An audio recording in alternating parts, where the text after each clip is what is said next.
I wish all I could talk about is how amazing Israel Adesanya looked. It's incredible. I mean, on paper, it's like his game plan is, you know, jab him up, low leg kicks, beat up his leg kick, get some respect when he's coming in, you know, big check hooks, dance around him, you know, stop him in his tracks. And that's literally all we saw in that fight. Like, I can't really think of a time, I mean, I guess Colby Covington, where, like, you can just execute a game plan that on paper, you know, looks really nice, but in practice, it's so much more difficult. And that's what we've seen the last 2 weeks, and the main events especially, is that these guys are just dominating and putting their will onto someone, and just kind of breaking their opponent. Man, I mean, both the guys want me a good bit of money too. Just started betting recently. Probably gonna lose this week. There's really, I don't, you know, Holly Holm's probably gonna win. I picked her to win, but you never know, man. Like, women's MMA is really tough to bet on, and it is what it is.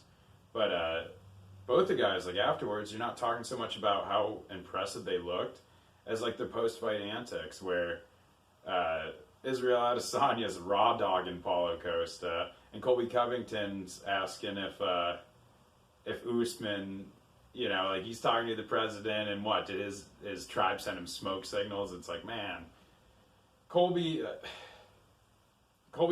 does to an extent have to do that. He isn't like this extremely amazing, like, flashy striker that people are in awe of. But, like, Adesanya, you don't have to do that, man. Like, you're the next wave, and I don't want to see him going up to 205. I think 185, he can be Anderson 2.0 is what everyone wants him to be. And you know, I do favor him against Jared Cannonier if that's the next fight. I think that's a good fight. I think Jared Cannonier deserves it. It's not like the sexiest thing in the world, but I mean, if he puts a beating on that, like, you know, that's a big test. And, like, say Jack Hermanson beats Robert Whittaker, I think he's like a dark horse, but I think he's like the best stylistic matchup to beat Adesanya out of nowhere. You know what I mean? Like, I don't see Adesanya being like Dominic Cruz or Dominic Reyes though, where he's like taking any fight easily. He seems to be just focused, man, and he's on a roll. He's got a lot of momentum, and sometimes you can just kind of feel that in champs. And yeah, I do feel like Dominic Reyes overlooked Jan Blachowicz, and that's why he's the light heavyweight champ right now.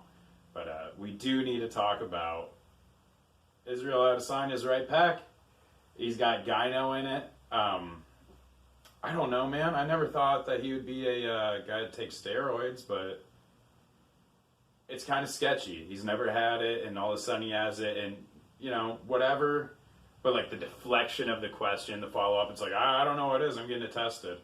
It's like, man, it seemed like a very sketchy deflection of an answer. I mean, it looked like Donald Trump out there talking about white supremacy and trying to denounce. He's like, oh, who do you want me to say? I'll denounce him. Apparently Donald Trump's Jerry Seinfeld. But no, it's definitely something to follow up on. And we just don't need to see Israel Adesanya go down the path of a John Jones or a Conor McGregor. Like, we want to see him go down the path of a George St. Pierre, because this guy's got a lot of promise.